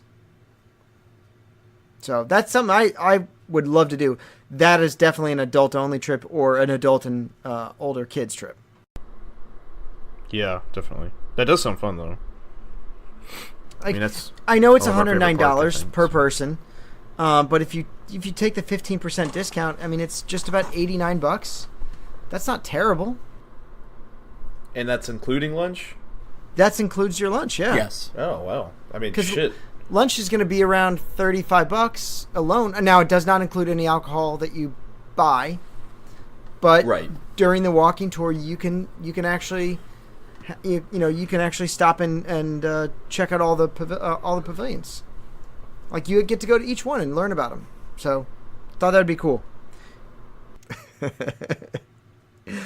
All right, so Mikey, anything last? Give me one more thing on your list. Anything else? I am actually, honest to God, let down. No one has mentioned this yet. I honestly skipped it just because I figured somebody else would already talk about it. And I know it's pretty pricey, but if I'm at this point, since we've already been around the horn twice, I'm just going to say, someone else's dime. And the Savor the Savannah tour there at Animal Kingdom, like Trenton says, back to Animal Kingdom. Well, this takes place at evening time. It's like $170 a person. You do get your own private. When I say private, it's not really private because it is. There's like probably a dozen or so people going. But you get your own guide through the Harambe Wildlife Preserve there on the Savannah as you go around, and it's even a different looking kind of vehicle that you travel in, And your guide will tell you about all the animals. You get to go a little bit closer than the normal truck kind of goes. And about halfway through it, you get to stop off and have some snacks and booze. I mean, you get, regional wines and beers and food to go along with that. Some pairings. I imagine it's probably from, would you say that's probably coming from that place? Tiffin's Nomad. Yeah, Tiffin's. Yeah, I was trying to think the name of it. But man, like I said, it's like $170 a person, so it's pretty high. But right now they've got double member discount. So if you're a Vacation Club member, they're doubling the normal 15% off on it, which makes this like really reasonable to go do. Oh. Yeah. Adam's eyes just perked up. Oh, great. Sorry. He was like, what? Forever? Yeah, so you're getting like 30% off the price through the end of March. And it's a great way to kind of see a lot of stuff you can't normally see because you do get to kind of have a private experience. And at the end of it, a lot like the wildlife trek, you get a souvenir, which may be like a water bottle again. But that's definitely something that's, since I first saw it, was on my list of stuff to do because you get fed and you get dranked and you get to see the animals. So, you know what? I'm actually shocked, Mikey. Savor the Savannah tour has not been mentioned either.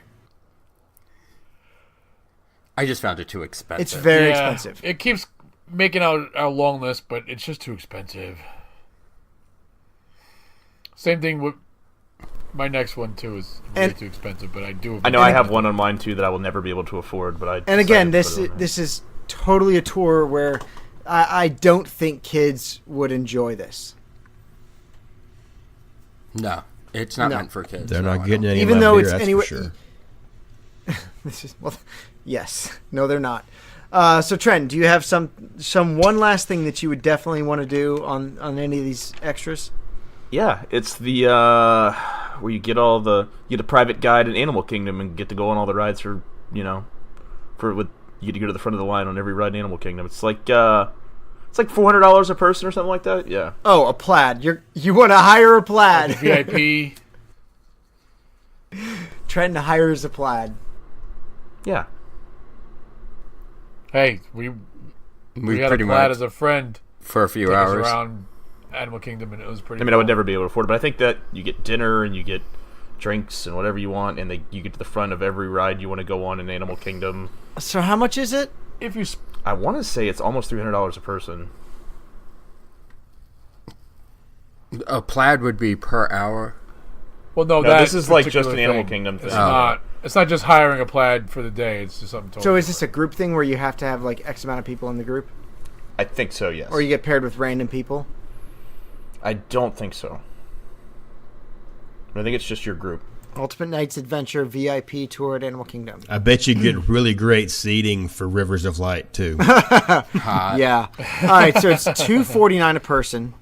It's a 4-hour group guided tour. So if you only have 2 people, you do get grouped with other people. So the experiences that you get to go on are Expedition Everest, Kilimanjaro Safaris, Avatar, Navi River Journey, Dinosaur, and Rivers of Light. And then you get signature snacks and a specialty beverage. Do you get a keepsake? A souvenir lanyard. And some and hell yeah. And other surprises. Who doesn't want to be that 30-year-old man with his keys on a 3-foot lanyard hanging out of his front pocket wearing a monster shirt? But anyways, there is a discount, 15% for the usual AP, Chase, and DVC. So, you know what? If you don't have an Avatar, Flight of Passage, Fast Pass, there is no way in hell I'm spending $250 just for those 2 rides. Yeah, that's a lot of money for 2 attractions. Pony up for Avatar. 2 especially if you go multiple times a year, you'll eventually get to experience it. That is a lot of cheddar. Yeah, I mean, I definitely would never actually do this, but the lanyard, Scott. It's The lanyard, yeah. It would be $200 with the discount. So still a lot of money. Adam, last recommendation. I have like 3. All right, so all right. We only get to Okay, do Lou one more. Mangello. You got 15 seconds. You can give me a list of how many I was supposed to choose. You got 15 seconds if you can mention them all. Go. All right, good. Run Disney, Moonlight Magic Event DVC, and Member Tour Soarin' Adventure. Okay, so what is the member tour at Soarin'? I only had 50 seconds. It's Wednesday mornings. So basically what happens is that on Wednesday morning, you get to take a tour of Soarin', and it caps off with some behind-the-scenes stuff and how Soarin' works and operates. And you ride the attraction first thing in the morning. Cool. How much does that cost? It's free. Free Nice. DVC event. Nice. And that's, again, direct. Yes. For DVC direct. non-resale. Yes, Moonlight Magic is the same thing, except it's at a park. We are getting tickets for Animal Kingdom for our May trip. So what is the Moonlight Magic? Basically, it's closed to the park. The park is closed, and it's just a DVC pretty much party through the park. Certain attractions will be open for you to ride. Meet and greet with unique characters, so I'm kind of looking forward to that. A DJ dance party and complimentary light refreshments, but probably no alcohol. Probably Mickey premium bars and Yeah. soda. Water. And how much does this run you? Free. Again, Got to DVC. make reservations though, right? Yes. And my last but not least, Run Disney events. Got to do the Run Disney in November. Wine and Dine half. That trip is growing. It is. And how much does a Run Disney event cost? For those that It really depends on which event you're doing. I don't know all the prices off the top of my head. There's a different price for the 5K, then the 10K, then the half. And if you're doing the half and the 10K, there's so many different combinations that it can be a whole episode about the pricing for this thing. All right, so Tim, let me hear your. My last one, I've always wanted to do this, but it's super expensive. And it's the Epcot Seas Adventures Dive Quest, Yeah, where you get to scuba dive in the main tank for Living with the Seas. It's $179 per person. Don't you have to You be do. certified scuba, though? Yeah, but it's relatively easy. yeah. I mean, you can go to your local. There's Adam says bullshit. well, no, local swim schools. Here in Pennsylvania, where we're surrounded by water, it's really easy to get a There's scuba a license. scuba certification place downtown. Yeah, most cities have some sort of like scuba certification place where you can go into a pool and get scuba certified. It's a 3-hour event with 40 minutes of it being the actual dive, but you also get to tour the backstage infrastructure with the filters and everything that maintains. Yeah. Now, if you are not scuba certified, go check out the Epcot Seas Adventures, the Aqua Tour. Yeah, that's And they have this snorkel. Or the Dolphins in Depth. The Aqua Tour, you get to go scuba diving in the tank, or snorkeling in the tank, not scuba diving. So, pretty cool. And now what was the scuba one? It was $179, and the Aqua Tour is $145.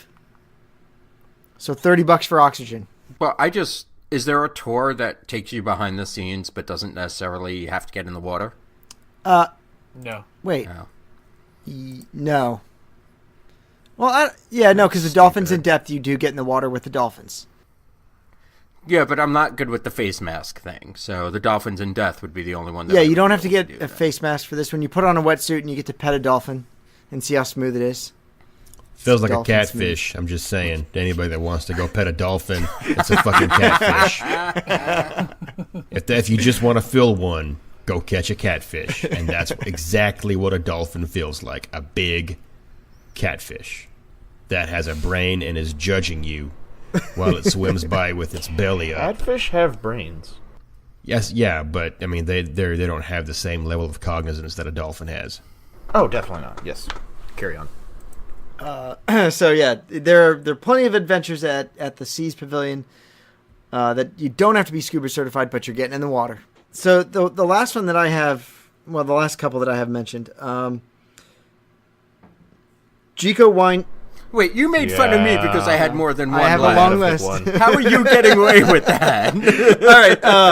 No, fuck that. I let you do them all. I was just giving you a hard time about it. I know. I'm playing. A couple things. On-field spring training in March. If the Braves are in town for spring training, you can go on-field before the game for $80 a person. You actually get to interact with the players, get some autographs. You do need a game ticket, but the least expensive game ticket is $15, anywhere up to $59 for a field seat. It's just something you don't get to do on a normal basis at your regular ballpark. Most ballparks don't have any kind of like on-field BP where you can just, as a general person, go. They're usually reserved for groups, and that's like $5,000 to $7,000 for on-field. The other one I wanted to mention was the Pirates League. It's something I would love to do with my son Ethan. $45, you get the makeup, sword, Pirates League bag, the bandana, tattoo, earring and patch, coin necklace, a key, like Davy Jones' key. You get an official pirate name, and you put your name in the pirate registry, so you're an official pirate. And it's $45 for that. It's not bad. Compared to the Bibbidi Boppity Boutique, this is a lifesaver. The last one I wanted to mention was surf lessons. This is something I would love to do. So over at Blizzard Beach, they have that wave pool. Or I'm not Blizzard Beach. Typhoon Lagoon. Typhoon Lagoon has the wave pool. For $165, you can go from 6:30 in the morning to 9 a.m., and you're going to get about 40 or 50 waves. However, for $175 a person, or I'm sorry, no, $150 a person, a flat fee of $1,500, you can get 10 guests to go with you and go do the a private surf lessons where you're going to get about 100 waves per person. And this is basically an hour of 45 minutes to an hour of like on land learning how to surf, and then almost 2 hours of getting into the water and doing the surfing. You have seen that Facebook video that's going around where the guy tries to surf on one of those things and he kind of falls and he was doing down. so well for like I know 40 seconds, but then those are. Then he ate it, and I mean, then he ate it. But those are those like faux surf things where the surfing machine. This is an actual like pool where you go in and you get a wave. You get an actual wave. It's something I would love to do, and maybe when Ethan's older, he and I can do it. Those are all of the extras that we think would be a lot of fun. There's plenty to do other than just go to the parks and ride rides and do Disney World the way that probably I would say 90% of guests do. So step outside your comfort level and check out some of these extras. I want to thank everyone for joining us this week on 3 Sheets to the Mouse. If you enjoyed the show, go over to iTunes, let us know how we're doing. Leaving a review, leaving a rating is a great way to help other Disney fans like yourself find the show. Mikey. Hello. What's coming up with Magical Meltdown?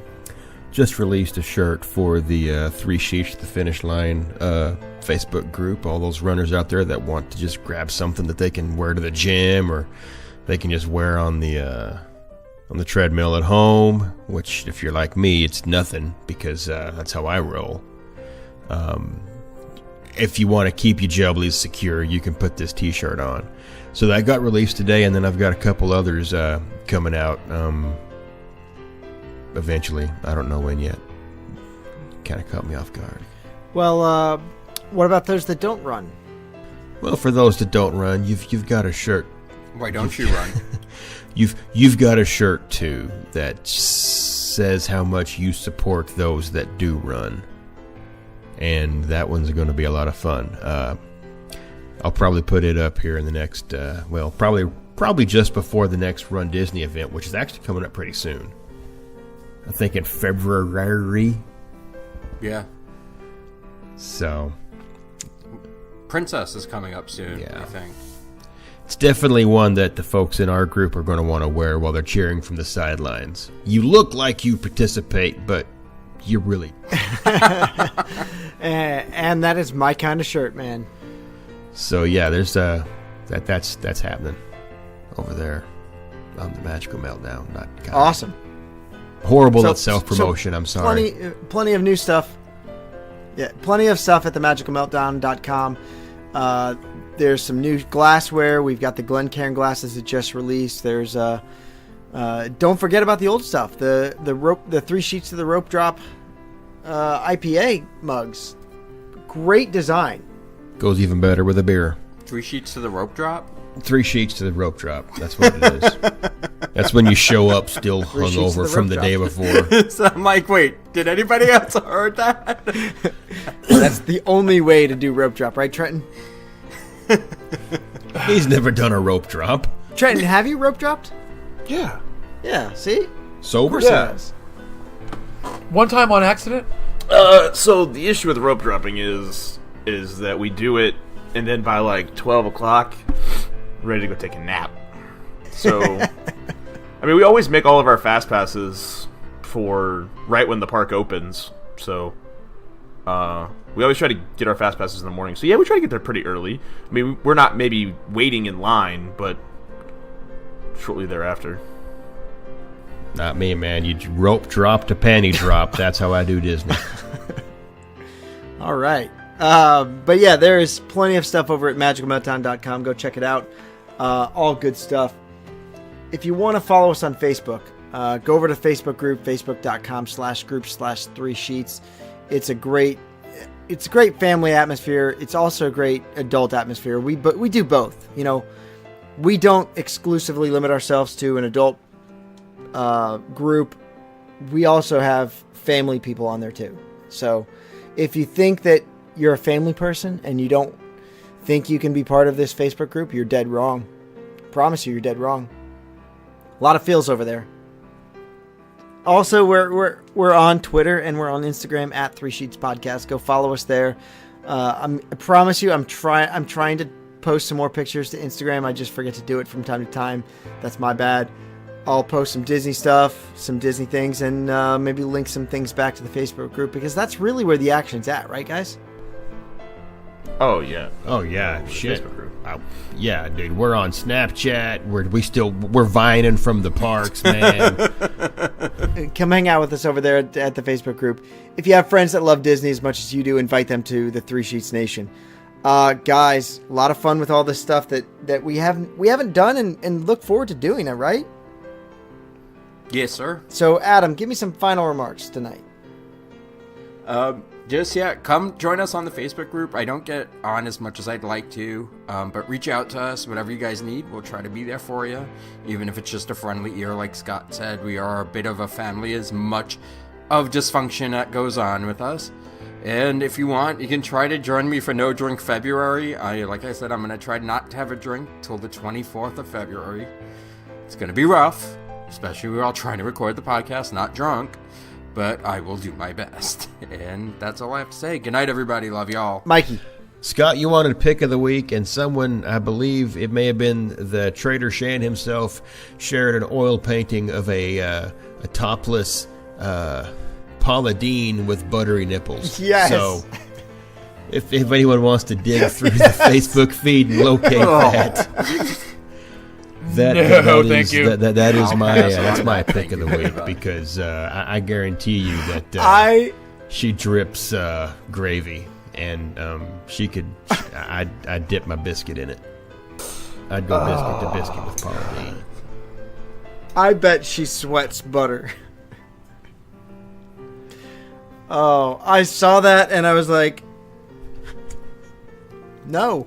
Yes. I can't unsee this now. I would hang that in my bedroom, right over the bed. I'm sure Stephanie would be thrilled.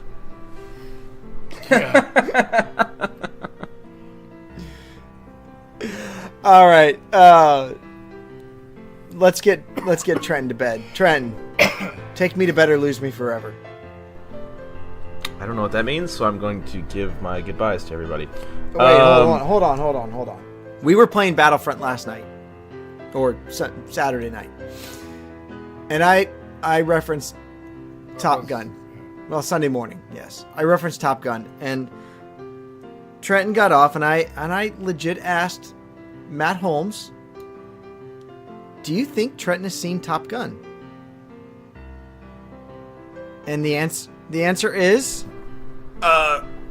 Yes and no. So like I don't feel like I've ever sat down and watched it. Like I didn't like turn it on from the start, but I know the rough outlines of the movie and have seen the majority of the movie, I would say. I love that. To be fair, I'm the same way with No it. way! I never made it through it. No I way! Fall asleep every single time I watched it. Try to watch it. Wow. You think you know some people. How do you fall asleep at the danger zone, man? Tim, am I off base here? No. It wasn't a movie. I just didn't care for it that much. Everybody loved this movie, and oh my god, you have to see it. You have to see it. And I'm Scott, like, what year do you think that movie came out? 1986. Okay, you know how long that was before I was born, right? I was 4. I still love the movie. I would say it still holds up. It was out well after I was born, and I didn't care for it. I'm not following that, so I'm just gonna go. Good night, Tim. Because my head hurts now. But from all of us here at Three Sheets to the Mouse, thank you for making our show part of your Disney life. Thank you for your time, this time, and until next time, so long for just a while.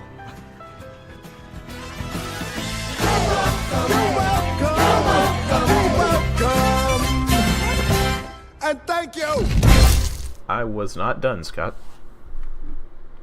Thank you.